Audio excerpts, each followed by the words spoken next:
Hi, thanks for coming back. I am going to start reading in Luke chapter 17. I'm a little bit dressed up, a little more makeup tonight because I'm going to the Christmas party at the clubhouse. So here we go. Jesus spoke to his disciples. Things that make people sin are sure to come, he said. But how terrible it will be for anyone who causes these things to come. Suppose people lead one of these little ones to sin. It would be better for those people to be thrown into the sea with a millstone tied around their neck. So watch what you do. If your brother or sister sins against you, tell them they are wrong.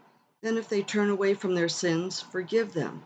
Suppose they sin against you 7 times in one day, and suppose they come back to you each time and say, "I'm sorry," you must forgive them.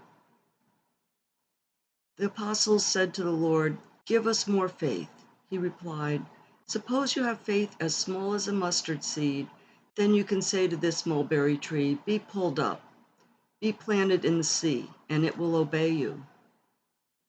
Suppose one of you has a servant plowing or looking after the sheep, and suppose the servant came in from the field.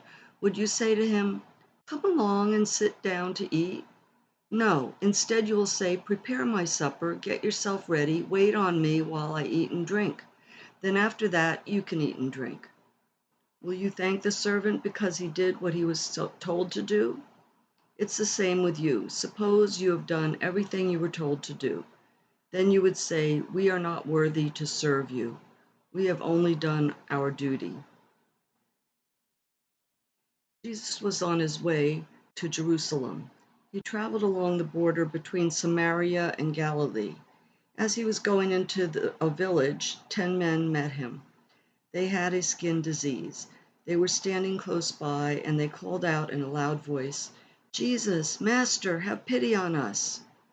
Jesus saw them and said, "Go, show yourselves to the priest." While they were on the way, they were healed. Then one of them saw that he was healed, and he came back. He praised God in a loud voice. He threw himself at Jesus' feet and thanked him. The man was a Samaritan. Jesus asked, "Weren't all 10 healed? Where are the other 9? Didn't anyone else return and give praise to God except this outsider?" Then Jesus said to them, "Get up and go. Your faith has healed you." Once the Pharisees asked Jesus when God's kingdom would come. He replied, "The coming of God's kingdom is not something you can see. People will not say, 'Here it is,' or 'There it is.' That's because God's kingdom is among you." Then Jesus spoke to his disciples. "The time is coming," he said, "when you will long to see one of those days of the Son of Man, but you won't see it. People will tell you, 'There he is,' or 'Here he is,' but don't go running off after them. When the Son of Man comes, he will be like lightning. It flashes and lights up the sky from one end to another. But first the Son of Man must suffer many things. He will not be accepted by the people of today. Remember how it was in the days of Noah? It will be the same when the Son of Man comes. People were eating and drinking, they were getting married, they were giving their daughters to be married. They did all those things right up to the day Noah entered the ark. Then the flood came and destroyed them all. It was the same in the days of Lot. People were eating and drinking, they were buying and selling, they were planting and building. But on the day Lot left Sodom, fire and sulfur rained down from heaven, and all the people were destroyed. It will be just like that on the day the Son of Man is shown to the world. Suppose someone is on the housetop on that day, and suppose what they own is inside the house. They should not go down to get what they own. No one in the field should go back for anything either. Remember Lot's wife? Whoever tries to keep their life will lose it. Whoever loses their life will keep it. I tell you, on that night, 2 people will be in one bed.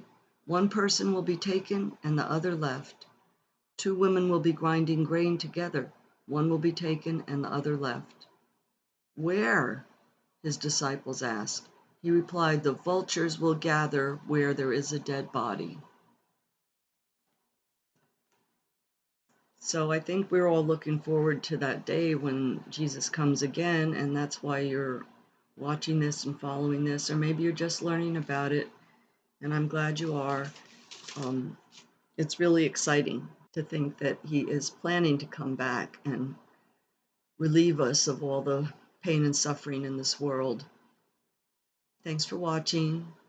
Be back tomorrow.